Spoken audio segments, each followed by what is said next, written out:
拓者与侵略者的区别是什么？迪迦这集将告诉你答案。故事的开始就是紧张刺激的外星飞船将于4分钟后与三角洲宇宙站面对面拥抱的紧急情况，这直接惊动了泽井总监。奇怪的是，对方飞船无人应答，似乎也不像是入侵，但速度太快，再这样下去，两者必然会打上花火。因此，总监下达了发射巴吉尔炮摧毁对方的指令。这也能看出总监的魄力啊！该果断的时候绝对不会优柔寡断。而七濑机关还想尝试最后的沟通，但为了全站278名人员的性命，总监罕见的强势了起来。于是对面的飞船便灰飞烟灭了。事后，总监因为七濑机关作为长官，在关键时刻的犹豫，请他回地球办公室喝茶，准备疼爱一番。而队长观察到了丽娜的复杂表情，原来七濑机关是丽娜的父亲，但由于工作性质的原因，对家庭没有足够的陪伴。在丽娜9岁生日之际，父母离了婚，这对他来说是非常严重的童年创伤，因此丽娜也一直没有原谅他的父亲。画面一转，七濑机关乘坐回地球的太空船遭到了不明飞船的攻击，丽娜听此消息如天雷轰顶，毫不犹豫地驾驶1号小燕子私自出击，给队长气晕了啊！父女俩一起抗命，亲生的没错了。随后队长告诉了大家丽娜的身世，并且让大伙儿到现场协助救人。而另一边昏迷的七濑机关还喊着丽娜的名字，手里握着的是已经错过了13年的答应送给丽娜的口红。好消息是同事甲很靠谱的给她救了起来。对了，这位同事在剧外可不是路人甲，原名池田秀一，正儿八经的配音大佬。我们熟悉的柯南里的赤井秀一以及高达里的夏亚都是他配的。坏消息是，之所以叫他同事甲，是因为他快记了雷秋兰新人恶劣登场，一发破坏光线，可怜的同事甲魂归故里。派打星嘴里还说因为同胞被炸死在飞船，所以自己是来报仇的。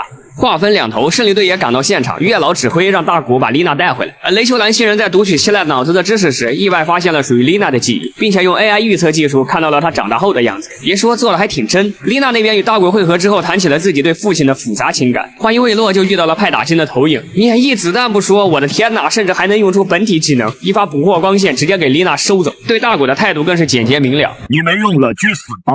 没绷住，兄弟，不知道为啥听着有点搞。而大谷一个奥特翻滚摔下高坡，直接抽了过去。反派也是非常讲武德的，没有补刀。而七濑机关那边看女儿来了，于是发扬尊老爱幼的精神，让出了自己 VIP 十字架的位置。这下换丽娜被绑在那里，哎，她温我哭。另外，总感觉这派打星有点喜剧人的天赋，还在那为父女重逢而邀功。你应该要感谢我让你和你的女儿重逢了。圆梦大师说是。而七濑机关为了救丽娜，所以装作不熟甚至不认识的样子。但是卑鄙的派打星直接给丽娜做电疗，急得七濑直接奋不顾身的扑了上去，然后双方就摊牌了。原来那架被炸毁的飞船也装着雷秋兰新人的老婆女儿。说到这有一个细节，平时这货的眼睛是蓝黄色灯泡，说到死去女儿的时候直接就变成了红色，可以说制作组非常的细了。这一下剧情似乎就突然变得复杂了起来。而大谷那边熬完汤被捞起来之后，告诉大家丽娜被抓走了，于是大伙便准备撸起袖子救人去。另一边这个卑鄙的派打星还在折磨丽娜和他老爸，在一次次的拉扯中，那只承诺的口红从七濑的手中脱离了出来，这勾起了丽娜的回忆。原来父亲始终没有忘记过自己，把自己说过的话当成宝贝一样珍藏在心里，第一次喊出了那声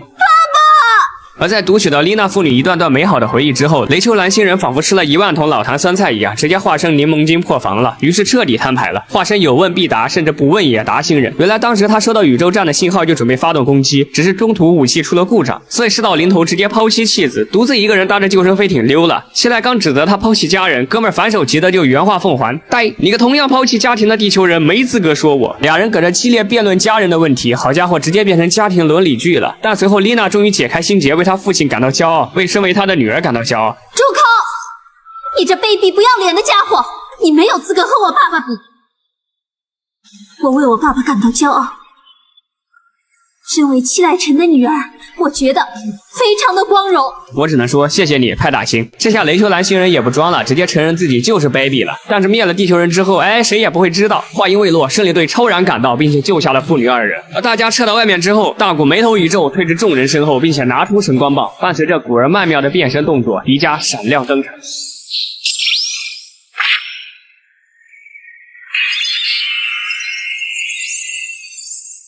上来就是非常漂亮的压制战，只能说这雷秋兰本身倒没有什么特别过人的长处。两人甚至还开启了一块2人转模式，奥特风火轮说是。到了斗法环节，雷秋兰新人的几发破坏光弹也被迪迦尽数躲避，同样迪迦的手掌光剑也奈何不得灵活的雷秋兰。结果哥们儿直接开始飞升作战，妄图占据空中优势。迪迦也是祭出了大谷悲伤型，难得的使用空中型，并且还有空战系。经典对波环节，兰帕尔特光弹对破坏光弹，但是派打星被肘坠击了，右边输，只能说和戴拿有共同语言。结果迪迦刚想去去瞅瞅什么情况。好家伙，还活着呢，给迪迦吓得奥特一激灵。然后雷秋兰就开始了标准的法国军礼，打咩打咩。结果迪迦刚放松警惕，直接来了个大风车对脸偷袭。我的天哪，真的是有够卑鄙的。然后就将迪迦反压制在了身下。哎，有点羡慕雷秋兰星人，我也想压着迪迦。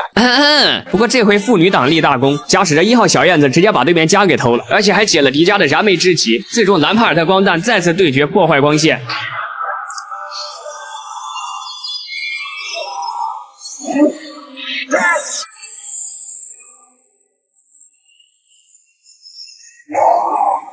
空中行战绩+1，最后丽娜也终于是原谅了她的父亲，父女2人迎来了真正的和解。那只迟到了13年的口红，也终归是交到了丽娜的手中。回顾第7集降临到地球的外星人，原意翻译过来其实是降临到地球的男人，有一语双关之意，同是2个家庭，但却是完全不同的结局。就像是结尾的旁白一样，在奋力开拓的时候，也不要忘记了亲情与友情这些美好的本质与情感。希赖在最后都想尝试与飞船沟通，而雷秋兰星人一开始想的就是侵略与破坏，甚至是家人为累赘，失去了情感的开拓，终归会变得麻木不仁，甚至冰冷无情。最终的可能就是无底线的掠夺，甚至侵略。而身为开拓者的希赖却始终拥有一颗热忱之心，更没有忘记亲情的存在。那握在手心13年的口红就是最好的证明。虽然口红随着时间的流逝早已变质，但是父亲对于丽娜的爱却是永恒的，这也是两者最大的区别。正如丽娜所说，她为自己的父亲感到骄傲。最后这里是郭子的迪迦全集回顾与思考，点赞关注，我们第8集万圣节的夜晚再见啦。